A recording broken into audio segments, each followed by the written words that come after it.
Hey everyone, welcome to another edition of The Bullet. My name is Paul Lathrop. I'm the Deputy Director of New Media for the Second Amendment Foundation. Joining me today, first time in a couple of weeks he's been here, Mike Piwowarski of Arms Room Radio, also of The Rundown, which runs about an hour before we come on the air. Mike, how's it going today, man? Going good here, Paul. Everything's back in order. It's been a busy couple weeks. Seem to have everything back under control now, so hopefully no more interruptions in my schedule with you and the folks at Second Amendment Foundation Viewerland. Very cool. Very cool. I gotta say, man. I'm pulling this up as we speak. Twins are still in first place in the good old American League Central. How are the Mets doing? Listen, if you took a pile of those joke scratch-off tickets where they're all winners and you gave them to the Mets, they'd lose on every one of them right now. All right.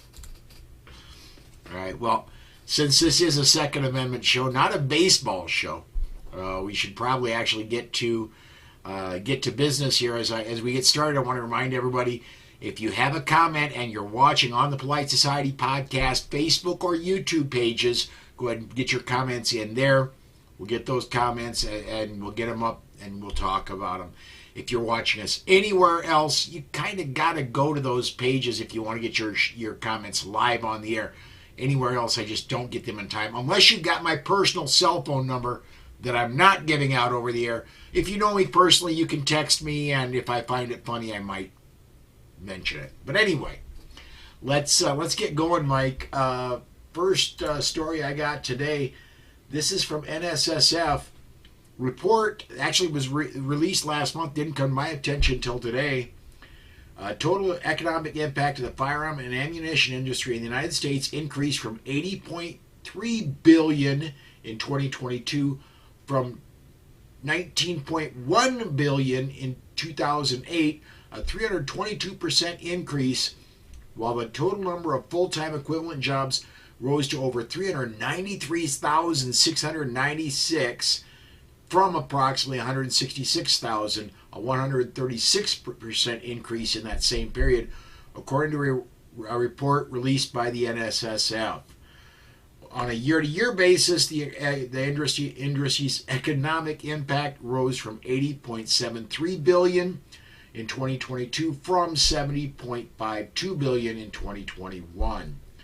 Total jobs increased by over 17,000 in the same period. The firearm industry has broader impacts throughout the country. It supports and generates business for firms seemingly unrelated to firearms at a time when every job in America counts.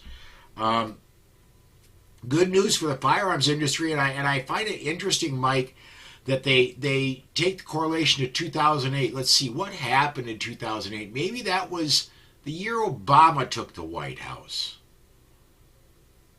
Yeah, exactly. And folks, just if anybody wants to call Paul direct, I got his old number here. It's Sioux Falls 75309. It says "Let it ring" in my notes. So okay, get him there at that number. That's a very old number. That's it. Yeah, I got to update my phone, I guess. You still got the one that has a dial you have to spin. Oh, right? yeah. I mean, there's no other kind, right? No other kind, yeah. It's not coincidental, right, that this starts when Obama took office, and we watched the first demise, the first hunt after FFLs and gun sales. We know of the operations he had in place, to try and take down firearms organizations, and so sales dwindled, and we saw what happened under his stewardship there. It's a ridiculous number, right? Listen, look what it's done. Like you said, around the board, right? Over 336% in sales alone. The amount of money that the industry's paid just in taxes, going forward is the sign of an incredible, business that's contributing every cent that's required towards it's the own government that's trying to take it down. Another irony. and the amount of jobs as well. The amount of jobs is up two and a half times. They got almost 150% new employees in the industry now around the country. It's an incredible, lawful, business, but it continues to be in the crosshairs of the administration. It absolutely does, and to expand a little bit on your point, a lot of the states that firearms companies are in are not necessarily gun-friendly states. What comes to mind immediately is Aero Precision out in Washington State, who, by the way, has just been legislated out of existence in Washington State. Because last I checked, Aero Precision does not make handguns. No, they do not. But the antis will tell you they're making components that go towards AR pistols.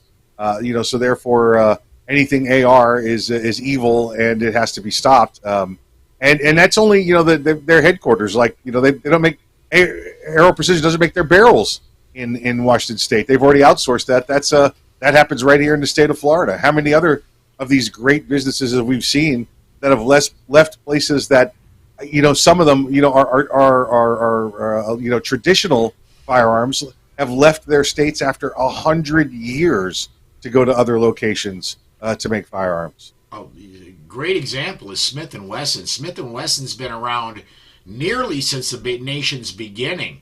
It's been well over 100 years it's been in existence, and they all decided, New York, it ain't the place for me. Maybe I ought to go to Tennessee.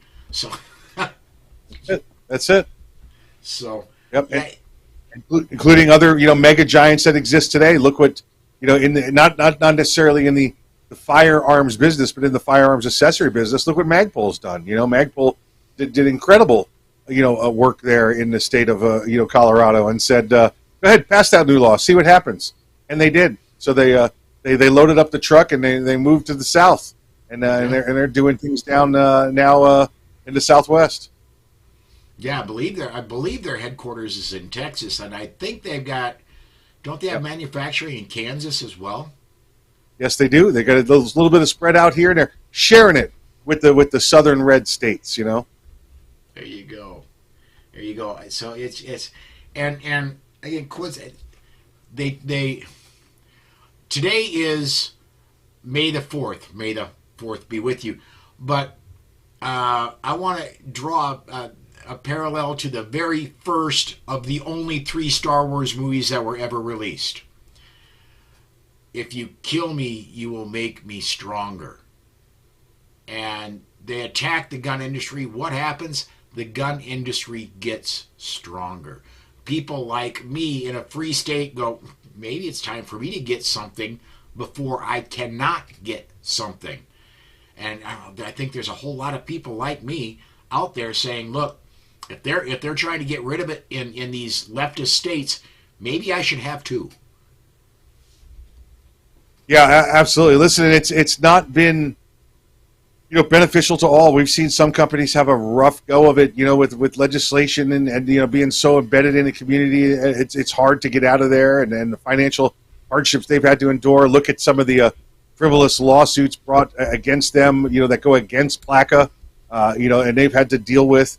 But the industry as a whole, we just gave you the numbers, right? The industry as a whole is on the plus and continues to grow.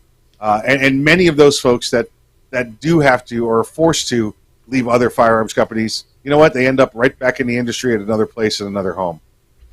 We get a comment in here real quick. My take over on the YouTube side says, I bought a SIG 308 AR in 2008. I call it the Obaminator. Obama was threatening to ban them.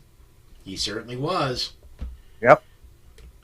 Sure was. Yep. And then right after Sandy Hook there in the middle of his term, remember, in the middle of his 8 years in office, he brought the children up on stage and told us how it was all to save the children, and made another push. And it was probably that early 2013 was probably the largest sales of modern sporting rifles ever after his attempts to outlaw them. And I still don't think levels have dropped down below the 2013 levels yet. I think they spiked and have just stayed. And what's happened there? You remember there was a big ammunition, a big firearm shortage for a long time. What happened wasn't that people stopped buying; it's that manufacturing caught up. Yes. Yeah, it was, because you were based on the old levels, and you had the your parts that were sourced out, or the parts that you were building, and from the surge, it took 6 months, a year to get back to where you could keep up with regular levels again, and then we see some fluctuations throughout the year. During the summer, it slows down a little bit. People are spending their money on vacations and on families, but it's got that traditional cycle. It comes back again as the kids go back to school and hunting season starts up. Comes back during the holidays and comes back again during tax season. And then summer's a little bit of the layoff. And we've started to see that come back to the norm in the last 2-3 years. But you're right, for the most part, everything is beyond the pre-2008 levels. Yeah, absolutely. Next story I want, and I always try, every day I do the show, I try to find good news to talk about. This one comes out of Alaska. Gun rights bill passes the House. No gun restrictions in declared emergencies. A bill to prevent the government from prohibiting the sales of guns and ammunition during the government-declared emergencies has passed the House. House Bill 61 is a response to situations that occurred throughout the country during the COVID-19 pandemic, with various declared emergency provisions that shuttered many businesses. In at least 5 states, including Alaska, and that surprised me, and the municipality of Anchorage, firearms retailers were arbitrarily closed by governors and mayors. When it comes to firearms, Alaska is different compared to most states. The bill sponsor, House Speaker Kathy Tilton, said, firearm use for protection and subsistence predates Alaska's statehood and the application of the Second Amendment. A little bit more here. HB 61 reaffirms Alaskans' right to survive and protect themselves, along with the rights granted to them through the Second Amendment. HB 61 stipulates that states, municipalities, and other instruments of the state may not implement new restrictions to firearms, to access firearms, ammunition, firearms accessories, or shooting ranges resulting from major disaster declarations. The bill also provides a civil remedy to Alaskans should any of those entities adopt statutes, ordinances, or policies in violation of the provisions of the bill. I got that off Must Read Alaska. I hope this does go through. I hope it gets to the governor and gets passed, and I hope it gets added criminal penalties instead of just civil penalties. Because let's face it, the city might say $100,000 a day, we'll just raise taxes. Yeah, unfortunate, right? That it's the citizen that always has to pay back for the government's crimes. We saw a lot of this come up, with the COVID. Every blue dog Democrat, whether it was at the state, local, or county level, took advantage of trying to ban firearm sales and transfers, saying it was not an essential activity, right? And this was an emergency order that was given. I know, here in Florida, the law didn't change, but the governor came out and signed an executive order that said firearm sales is an essential business, so you can't touch it. You have to leave them alone. And there was a lot of a lot of county mayors and city mayors that had a big, hard problem with that, and it went around. So, it would be nice to see, Alaska pass this. I would love to see what all of their civil remedies are. I know some of them are probably going to be things like, the county itself or the city itself, is going to have to pay for any, legal fees. But again, that just rolls back on the citizen. I'd like to see, and it's a civil penalty, that those individuals can be removed from office, and that they have to provide for their own defense. They cannot use any government funds to do that. That would be nice. And if they continue to insist on this action, I'm with you, Paul. Let's see some criminal actions. Let's see some violation of civil rights actions. Absolutely. Next story coming up here. Today, this is from Missouri. Today, the Senate Transportation, Infrastructure, and Public Safety Committee voted 4-1 in favor of House Bill 282 to ensure law-abiding citizens may carry firearms for self-defense on public transit and allow places of worship to make their own security decisions. It is now eligible for debate on the Senate floor. Got this off WRAL.com. I'm sorry, that's this one actually is from NRAILA. This again is just still in the legislative process. It's not a law yet. Come on, Missouri. I mean, you want to eliminate as many gun-free zones as you can. Make everywhere a hard target. You're not going to have mass shootings. That's it. What a great trend. I hope this starts, with the banning of gun-free zones. And, folks, that's what they're looking to do. They're taking two of the most popular gun-free zones, those being places of worship and public transportation, and saying, again, we'll hope this passes, right? They're saying you cannot ban the exercising of the Second Amendment rights here on these public properties or even private properties, right? I don't understand how you can legislate, the Bill of Rights on a private property as well, but that's a separate story. But let's see this go. Let's see this roll. If the government cannot provide 100% care for you, and when they create these gun-free zones, then they should allow them to take place and allow the people the right to defend themselves. I would love to see the government try and say, no, it's a gun-free zone and we're going to protect you.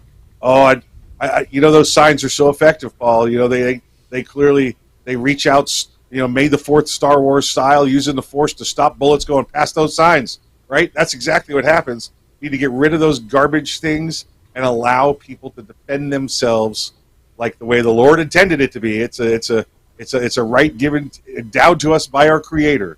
All right, we just happen to put it down on paper and enumerate it for you. Yeah, it's and the other direction I want to go with this is I want to especially look at the public transportation. Look, I haven't taken a bus in years. And I mean a lot of years. I want to go back to maybe the Reagan administration last time I took a bus, but maybe it was Bush the senior. But anyway, people who take public transportation are generally the lowest economic strata, and to say you too have rights, that says something, man. Yeah, absolutely. Paul, I bet you that bus was one of them big old black smoke chugging carbon footprint making buses too, like we used to have back then. Yeah, you knew the bus was coming when it was coming. Well, I've been told actually mine was a short bus, but that's north. Yeah, and the windows taste great in those things, from what I understand. Especially in February up here. Yeah. Yep. Yeah, by the way, what is it? Last time I think we talked, it was 7 below. What is it now up there? As we speak, we're getting a thunderstorm, and if the internet conks out, y'all know what happened. We got a thunderstorm and 73 degrees outside. Wow, heat wave going on for you. Very nice. Yeah, nice. This is nearly July weather. I mean, yeah, it's beautiful up here right now. Last story I got for today, man. Two takes on this. First, the story from WRAL.com. This is the story I got from WRAL.com. Major North Carolina gun bill delayed may be done for legislative session. A bill that would let people carry concealed weapons without a permit was dropped from the House calendar Wednesday, signaling a lack of support. And the Senate's top Republican says now's not the right time to pass it. North Carolina lawmakers pulled back on Wednesday from a bill that would let people carry concealed guns without a permit. The measure faces an uphill battle now, with top Senate Republicans saying Wednesday that he doesn't think it's time to take up the issue. In the House of Representatives, lawmakers punted on a scheduled vote, indicating the bill didn't have enough support to pass the chamber. House Bill 189 would let any legal gun owner conceal that gun. Right now, gun owners need a concealed carry permit to do that, which is typically issued by their local sheriff. That process requires a background check, a proficiency test, and a test on the rules for self-defense and where guns are allowed. Those tests and the permits themselves would be optional under the bill. And the other place I got information about this was a post yesterday from Only Guns and Money, our friend John Richardson's blog. And he's saying that this is all coming out because of a urinating match between Grassroots North Carolina and the NRA, one in which the NRA rightfully lost. Grassroots North Carolina is the one that got the pistol permit purchase. Good Lord, the pistol purchase permit revoked. That the Grassroots North Carolina, specifically Paul Malone, worked tirelessly on that. The NRA said, yeah, okay. And what happened, according to John Richardson, is the NRA pulled their support for permitless carry in North Carolina. And that's what killed permitless carry there. So, I love Amanda Suffolk. She is a fantastic friend. I love Rick Ector. He's a fantastic friend. I hope they can do something, because the NRA is busted. No, and listen, the NRA needs fixing, and that's why people like Amanda Suffolk and Rick Ector were elected to the board of directors, to get in there and help try and fix it. We know there's problems in the NRA, and they have to fix their own house before they can become the effective lobbying agency that they used to be. And it's the reasons right there that the likes of Second Amendment advocate Rick Ector and Amanda Suffolk were elected to their board of directors. These Senate Republicans there in North Carolina, they should be ashamed to call themselves Republicans when this happens. There's a couple of reasons that this has probably occurred. One, I guarantee you, Paul, that people on these senators, they're these rhinos, by the way, these Republicans in name only, these Second Amendment butts is what we call them, because they support the Second Amendment. But here's the but. I'm going to be running for another office. Their butt too. Oh yeah, but they're going to be running for another office here shortly, and they want to try and get some Democrats on their side so they can get those votes to get elected. So don't bring up firearms because it's too controversial. That's one of the reasons they don't want to do it. Another one, a flip side, is more of the greed, right? When the NRA drops out, guess what else drops out? Some of the NRA's money, right? And if they don't get the money to help with their next campaign, well, then why should they sign on with what you want? Why should they sign on for these constitutional carry or permitless carry bills? This is greed, whether it be financial or whether it be personal gain on another position, that these Republicans are boycotting on this. Oh, it's not the right time. Yeah, Paul, 27 states are there now, right? We continue to watch this roll coming across the constitutional carry train, and it's not the right time in North Carolina. I got news for you, North Carolina. If you wait for the perfect time, you'll be waiting forever, because there'll never be the perfect time. There'll always be some butt clown and no shoes somewhere shooting something up, and that's going to make news, and it's going to be the wrong time to do this. Well, that's the right time to do this. So you can allow people to defend themselves, not when there's bad gun news or firearm news in the media. That's the time to do it. Every time's the right time to do it. If you wait forever, it will never occur, and you'll be sitting there without your Second Amendment rights. Yes, you will. Let me get this one up. This is great. This is from Greg Rock over on the Facebook side. Tell them put HB 189 back on the floor before 11:59 p.m. tonight. Action them. Call Speaker Tim Moore, 919-733-3451. Speaker Pro Tem Sarah Stevens, 919-715-1883. Majority Leader John Bell, 919-715-3017. And Rules Chair Dustin Hall, 919-733-5931. I'm going to leave that up for just a few seconds if somebody's watching and wants to take that number down. This is kind of tonight's the night. They're coming up against the time when they've got to shut the legislature down there in North Carolina, man. Yeah, excellent post, Greg. Thank you, folks. Call these numbers. Get it back on the floor. Get it back up for vote. Let's see if you can get it done. Everybody call it. Listen, you don't have to be from North Carolina to do this. You know, the moment we're off the air, I'll be dialing these numbers as well. Let's see if we can't get them back on. Tell them you want your Second Amendment rights and that they need to bring this House bill back to the floor to get it to vote. Even if you are traveling occasionally in North Carolina, let them know you want this. You still, if you travel into North Carolina, well, you may decide not to, and that will deprive them of sales taxes. That will deprive them of their room taxes that they love in Charlotte. Let them know there are consequences that you know. Yeah, exactly. Make sure you're clear. Oh, well, we only talk to citizens of North Carolina. Oh yeah, well I'm a visitor of North Carolina, and I pay taxes in your state while I'm there. You want my money? You want me to keep coming back to your state? You do just like Paul told you to do. Call them and you tell them, I drop money in your state as well. Maybe I won't anymore, though, if this is the way you're going. Yeah, absolutely. Absolutely. Let me get a few more comments in here. We got a couple minutes left. Let me go to Spartan 6, and he's going back to the gun-free zones discussion. If a place decides to be a gun-free zone, then a few things should be mandatory as well.